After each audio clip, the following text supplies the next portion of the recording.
Welcome to Screw the Commute, the entrepreneurial podcast dedicated to getting you out of the car and into the money. With your host, lifelong entrepreneur and multimillionaire, Tom Antion. Hey everybody, it's Tom here with episode 102 of Screw the Commute podcast. We got Nathalie Mullinix here, and she's a longtime friend of mine. I'm not really sure how long and where we met, but she's one of my best friends and one of the most prolific realtors in the world. You'll hear about her in a minute. The last episode, 101, was Rick Raditz, and wow, what a unique episode that was. It's not our standard fare here. Rick built 4 multi-million-dollar businesses in 4 years, and one of them quadrupled in size. And listen to this.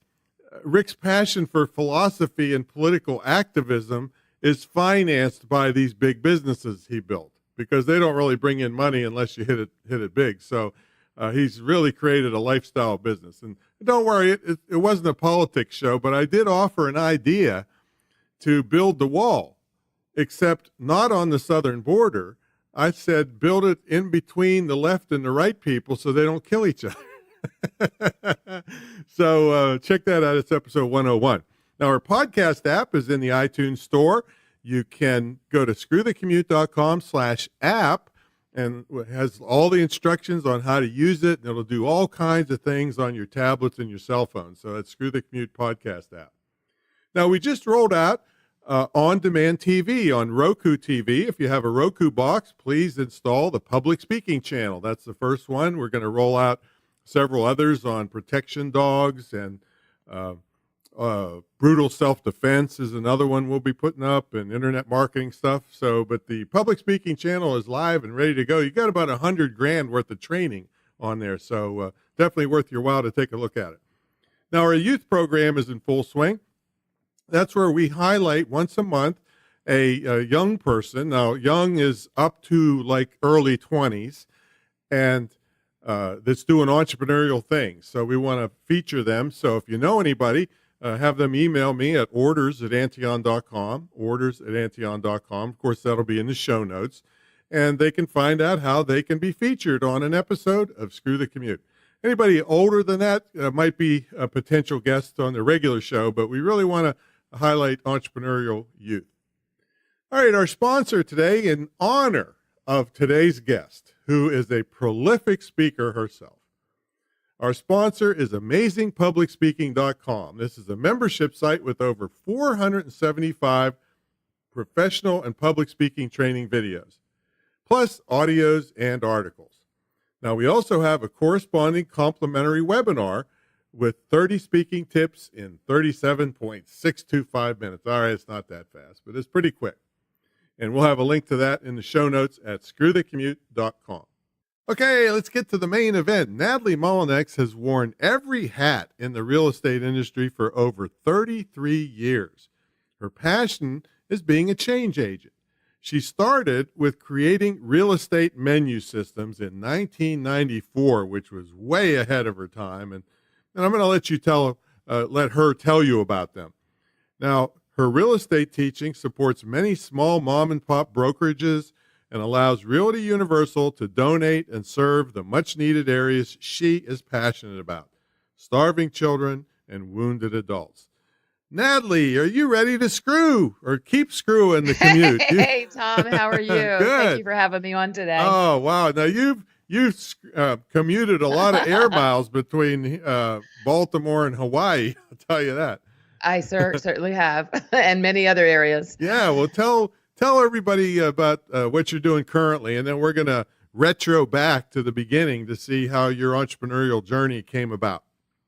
Well, currently I'm building our Realty Universal Membership Association, which mainly consists of small mom and pop brokerages. Mm-hmm. I'm actually still selling as well, not the numbers that I had always sold, because it's impossible to do everything. I'm trying to transition more into teaching and training and coaching. Mm-hmm. Right. And, but you always, from all the past clients and customers, and there's issues and problems come up, and I kind of get called in for that. I'm just kind of like can fix it quickly. Well, see, what burns me up is that there's so many people out there teaching real estate that couldn't polish your shoes in what you've accomplished in real estate, but they're doing these big seminars and kind of hoodwinking a lot of people. But you're the real deal. It's I don't know if that was the smart way to do it, but you're right. I'm the real deal. Yeah, exactly. Called in. Well, you've sold a gazillion amounts in more than one location. So it wasn't like, oh, she just built up and everybody knows her in one place. You picked up and just went to Hawaii and started in a place that's not easy to break into and build up a big business again. I remember you doing a seminar out there when I was out there, probably it was about 2000. And I hated it. I hated every minute of it. Yeah, it was the worst one I ever did. I don't want to get into bashing, Hawaii. No, it was boot camp. I think you did. No, butt camp. Yeah, it was my butt camp. But it was the worst one ever. But so you went into a market and as a what do they call you, a Hallie? Is that what it's called? Yes, I'm still a Hallie. Yes, you're still a Hallie. Okay, you're once a Hallie, always a Hallie. Exactly. Okay, so anyway, tell them about you're building this menu system. Explain what that is to people. Well, I got into the industry in 1985, and that was public wasn't on the internet. Of course, the government was. Public wasn't. We didn't even have fax machines. We weren't even using voicemail. So I'm kind of a dinosaur in the industry. About 1994, it was about 3 years after the Gulf War, I found that I had a brokerage in Reisterstown. We still have a brokerage in Maryland as well. But we found that the agents and myself were going in and out of properties, and a lot of sellers couldn't afford to pay a commission. Say the market hadn't gone up that much. They might have been going through a divorce, but with the Gulf War, things were tight. And I just felt like that's just so wrong for us to have to walk away from people and say, I can't help you. You could go through foreclosure. I just thought that was wrong. But at the same time, we didn't want to throw away our full service business. So I literally, in my mind, created a menu. And that's how the first menu started. Fast forward, you have many, many people doing this now because the internet gives us the freedom and everybody. And it's just like with Screw Your Commute and all the people you teach how to work from home and it gives you the ability. In real estate, we kind of had that ability even before the internet. So I tied it in together and started Real Estate Menu Systems. We were the first company to take it to Hawaii as well. And and I believe in it. So we've kind of lived it, tested it in different markets, but you see quite a lot of people doing it. And basically what it is giving the buyer and the seller the right to choose and customize their process. So if you're a seller, say you've sold several properties and you're very comfortable, you can do something and just take an a la carte item and go into the MLS all the way up to full service. So it's just a true menu that's geared for buyers and sellers. And some people like to get in and start on one level, and then you can upgrade or downgrade, whatever you're comfortable with. It really is based on giving you the opportunity to do the business yourself, but not be afraid if you need us and we're available. Like I said, way ahead of its time. So let's take it way back to, did you ever have a job? How'd you start out? You and I think call jobs like just over broke. Is that what we say? Yep. Jobs, right? And me, I actually, can you believe at 16, I started college because I was just one of those people that high school was kind of annoying to me because it was too slow. But I ended up having my son young, getting married young. And so I wanted to be home in the day. I was getting divorced young as well. So I did have some office jobs and tending bar, waitressing, because it gave me the ability to watch, be there for my baby in the day. And but that was, then I got into real estate. I was 23. How'd you get into real estate? What happened? What was that? It's really funny. My ex-mother-in-law had been in it for a little bit, but not much. She never really did anything with it.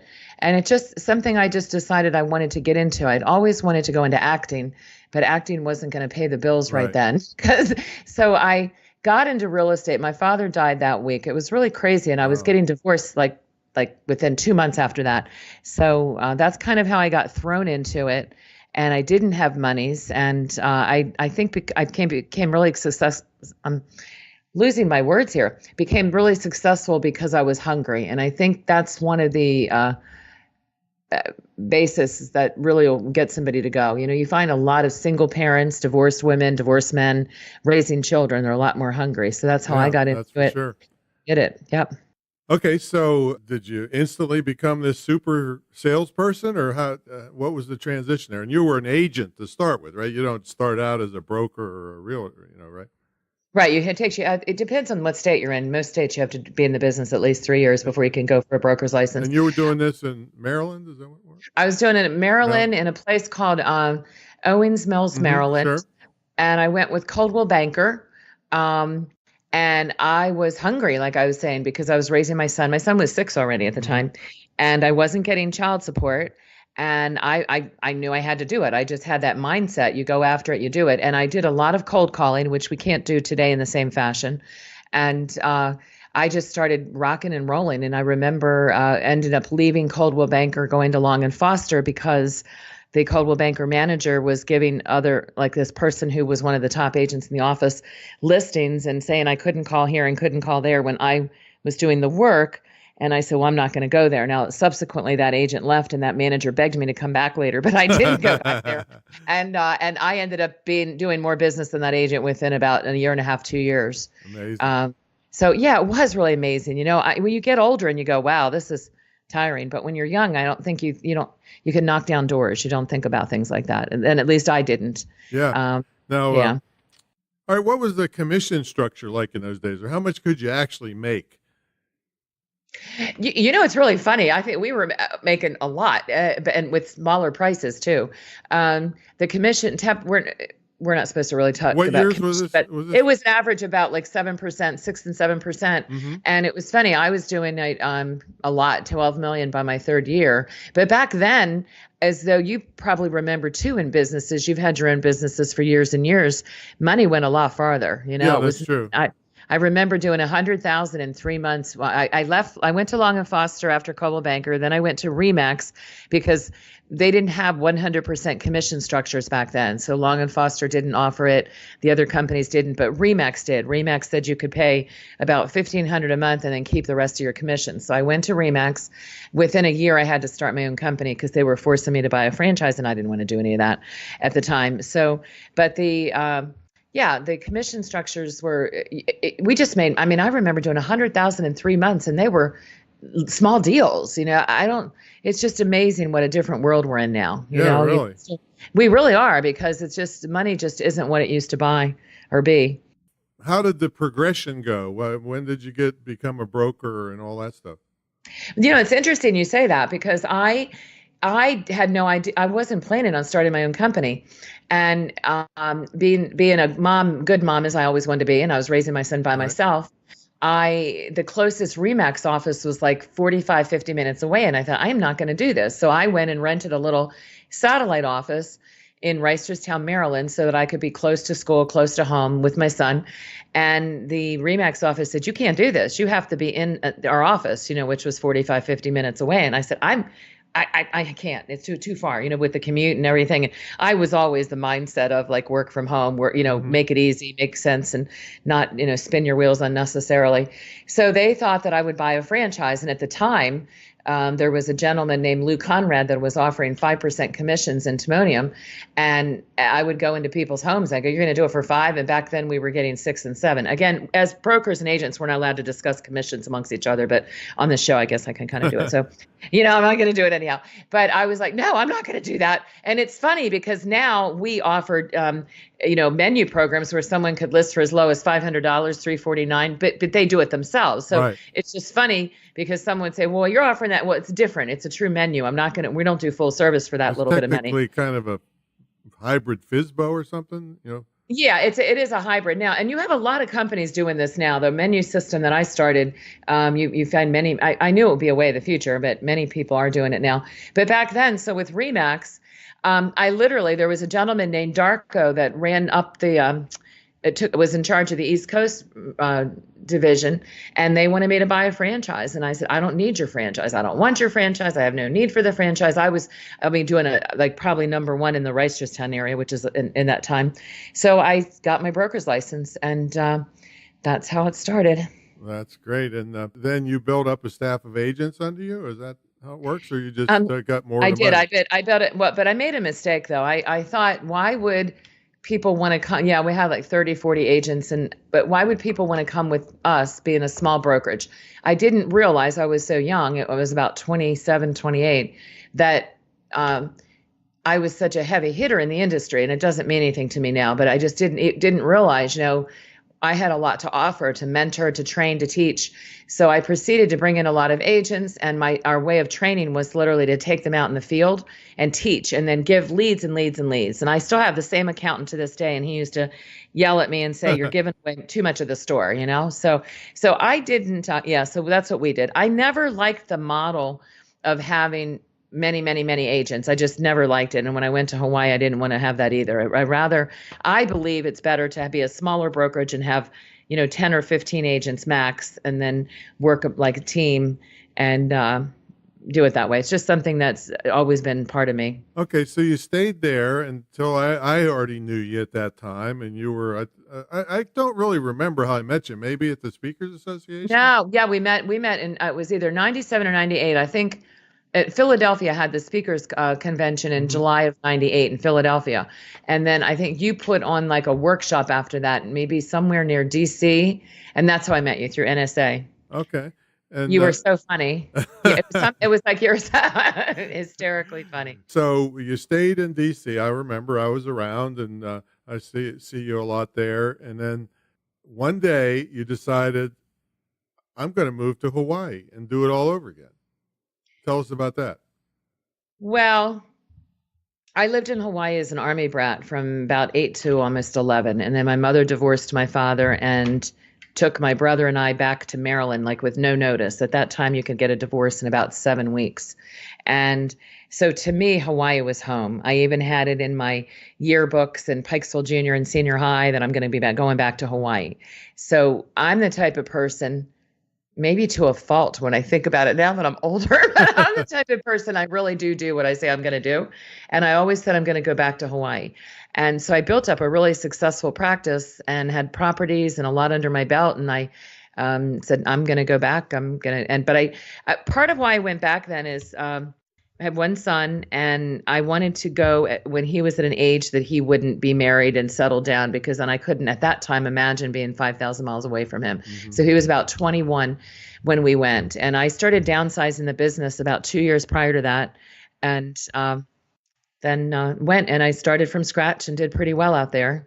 Now, I remember at the time, Miss Nathalie, that you were talking about waitress. We were talking about this, and you were thinking, what should I do? What should I do?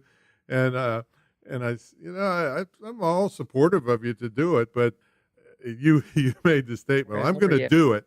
And if I have to waitress, I'm going to do it. And I cracked up so hard imagining you as a waitress after I was selling 20 gazillion houses in Maryland, that you're going to go. It's funny because it's so funny because and I came out number one after 7-8 years, but then I gave that away too, also, because I didn't want to stay full time. I want to work on the Realty Universal all the time. So it's funny how we all have different personalities and what we'll do and we won't do, and when you're driven. But I think with Hawaii, so many people feel like it's such paradise that you're going to go, and I was determined because 2 years before I went, I had an agent that really, really did steal from us. I mean, took a lot. We had office leads were supposed to stay with the company, and she proceeded to take them all. And I ended up in a bad court battle for 2 years. And a lot of people would have just quit and said, all right, this is it. I can't go. Right. And I didn't. I just stayed, kept that tunnel vision. And I said, I'm going, and I did. And it was pretty amazing. But yeah, I do remember you saying,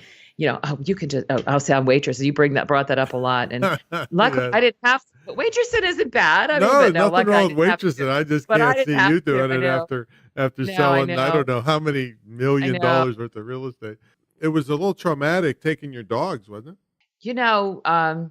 It was, because back then you had to quarantine the dogs. It used to be 4 months, but it was 1 month in 99. It was December of 99. Oh, so it's only 1 month now, or it was? It's now you can actually get them out the same day if you do 6 months worth of prep work. Oh. At that time you had to do 6 months worth of prep work too, but then you paid for 4 months because the state wasn't funding it. So you had to actually pay you had to pay 4 months just for 1 month. But I'll tell you, it was funny because this is back in the day. It was December 17th, 1999, and it was really cold. Oh my God, was it cold? And a friend of mine, Kristen Quinn, was going to she drove my son and I to the airport, and then she was going to ship the Jeep for me because that's what I was taking to Hawaii with me. And I wanted to start with no debt, everything paid off. And it was hysterical because this is pre 9/11. With 9/11, of course, we have to, people can't come down and see you, and you have to, it's just a whole different world. Well, back then I'm taking 10, 12 suitcases, way over the limit, right? So there's the lines, she's dropping us off, and there's the lines to drop off the bags.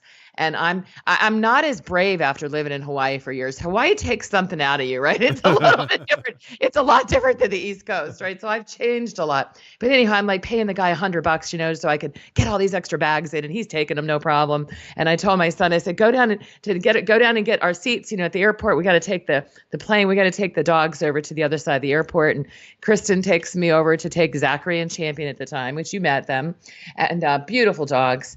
And I get into the where I'm supposed to take the dogs in, and this lady says, "Are you crazy? It's only 11 degrees in Minneapolis, and the legal limit is 10. You're taking your dogs, And I was like, I'm like, yeah. So I said, I prayed. God didn't bring me this far. I'm not quitting. But but she didn't know that I had had both dogs lose 10 pounds. I had sweaters on them. I had coats on them. I had blankets, and this was a Shepherd and Husky, and so anyhow, we get the dogs off. And then I go running down, and our plane was gone. And I thought, and Kenny's sitting there, and it was like, what happened? And we missed the one plane.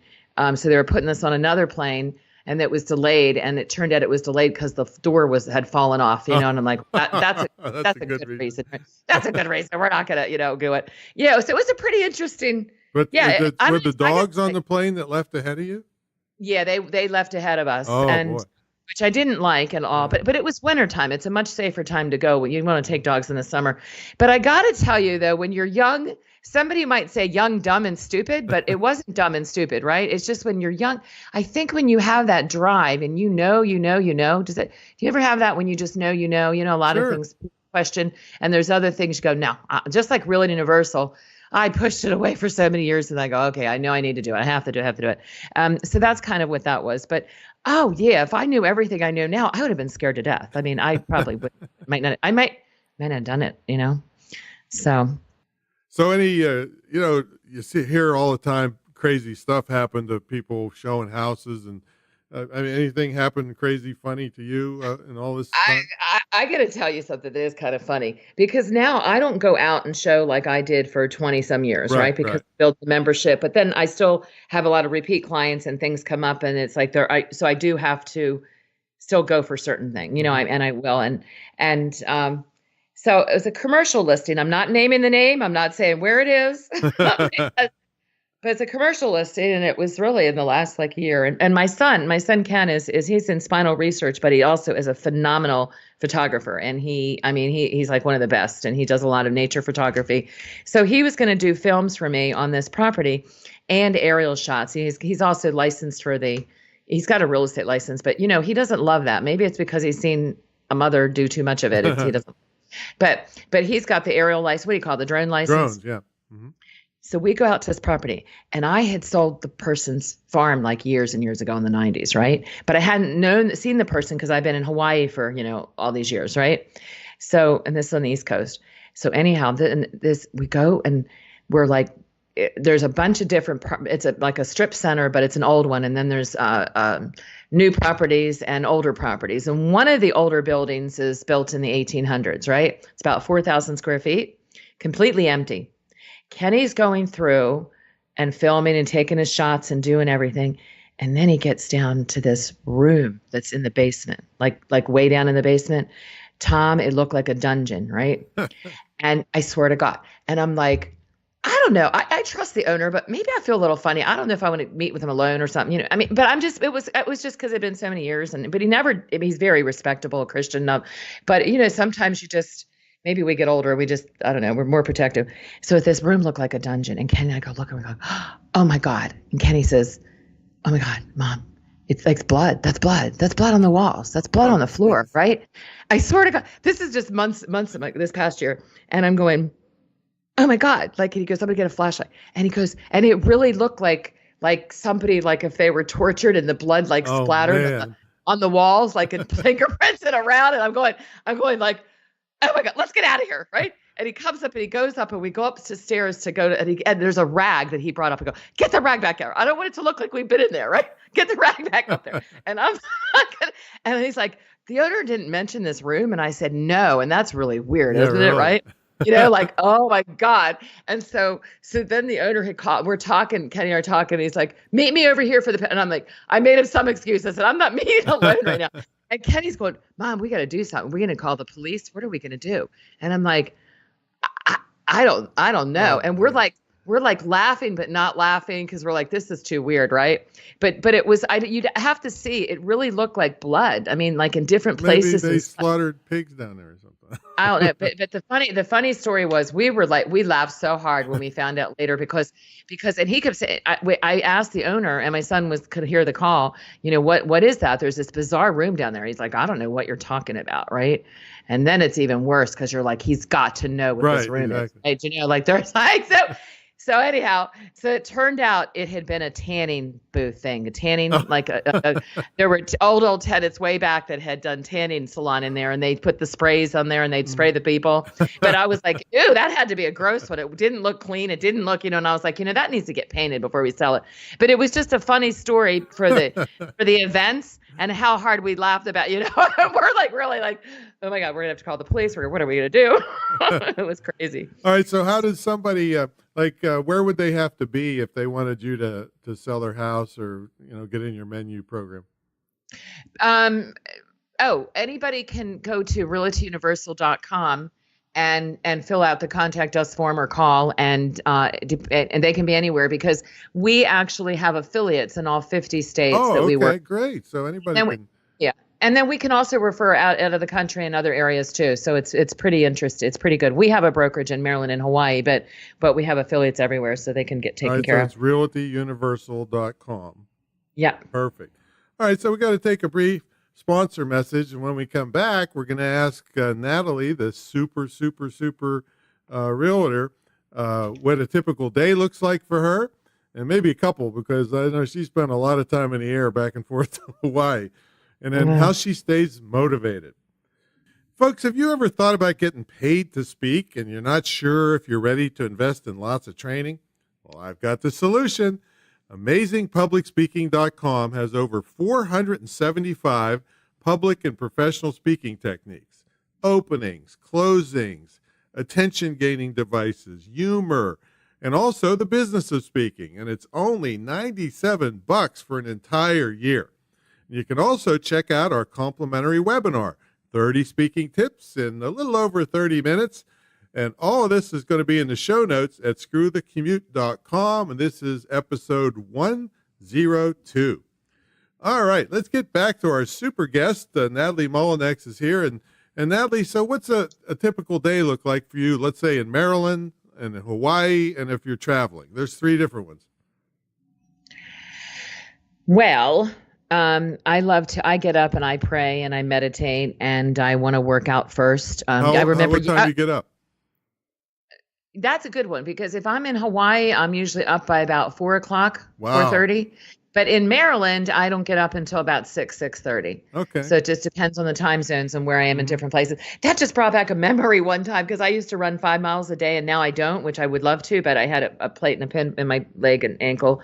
And I need to for weight. But that reminds me of I think it was an LA conference you might have been out years and years ago. And I had to, I would do my normal run in the morning. I'd get up in the hotels and go run. And I needed a battery for my Sprint phone. And I was in LA and I thought, I'm just going to go run, because I used to run like crazy then instead of taking a cab. And Tom, I swear I went to go I meant to go into the Sprint. And I went under the bridge in LA and I'm seeing these needles and all that. And I'm like, I wasn't paying attention to where I was. I was like, oh my gosh, this might not be a good idea. But my typical morning, and this is probably as an older person, but I really need, you can tell I have energy. I really need that quiet time. So I pray, I meditate, I listen to some tapes, and I do go work out. If I'm in Maryland, the weather hasn't been so great, so I like to go to the Y. It's cold right now is why, but if I'm in Hawaii, it's easier to get out and just go all year long. That's my morning routine. I need that downtime before I really get started. And I'm blessed to be able to work from home, so I can't imagine having to go into an office every day like years ago. Ugh. So that's pretty much my days, working on programs, consults, overseeing the offices, and yeah. But I do take breaks. I'm very much a believer in, somebody asked me the other day, when are you going to retire? And I'm like, retire? I kind of been able to do that my whole, since my 30s, right? You know what I mean? Like, right? You kind of go do what you want to do, and then you still work, and it's not really retiring. I mean, you don't need to retire because you're not stuck in a job for so many hours a day. Right. So it's almost funny to ask you this, but how do you stay motivated? Because you're like one of the most high energy people I know. Oh gosh, not really though. I get tired. Well, yeah, after going twice as fast as everybody else all day. Yeah, I get tired. It's funny. How do I stay motivated? I have a lot of faith in God, and I really believe each of us are here on a mission, on purpose, that we have our own fingerprint for a reason. We have certain talents, and I don't want to waste it, even though I do love to relax. So the motivation's different. Like my motivation when I was in my 20s, 30s, and then of course starting all over in Hawaii at 38 was completely different than now in my 50s. So I'm not always as motivated. And I think part of what I would recommend to people is to really learn about yourself and see what you're about and what you want to do, and then start setting your goals and your action plan. And that's kind of what motivates me is accountability and saying, where are we going to go? What's the plan, right? And then when and you still there's times you're going to get off your path and not do anything. And there's nothing wrong with blowing it off for days if you need to. But I tend to get back onto what I'm about serving, and I just kind of get back into that. Well, would you suggest that a person get into real estate now, starting from scratch? Yes, I actually would. And, it's funny about real estate. It's real estate's something you could get into at 18 or you could get into it at 75. Mm-hmm. You're not limited by any age barriers. And so I would definitely recommend it. I interviewed a woman on my show the other day who actually has been in LA in real estate, commercial and residential, for about 15 years. And she wrote a book, and now she's designing women's sportswear, but she's still doing real estate because she still has a client base that wants only her, right? So would I recommend? Yeah, because if you have to know if you like it, you have to like people, you have to follow through. There's a lot of different levels of real estate, commercial, residential, but I would recommend it. And we had a millennial, I say millennial, not in the wrong, on last month on the show. And he handles it completely differently than somebody my age would. And that's because he's so familiar with technology. So my answer would absolutely be yes. But I think you can do an assessment test. I'm such a big believer as an older person now that who are you? What do you do? What's your strength? What do you love? And kind of figuring out if it's right for you or not, that type of thing. And then you can also get into investments. And it's always a smart move to invest in properties as well. Well, yeah, but there's a lot people get sucked in and there's a lot of failure with agents that end up never making any money.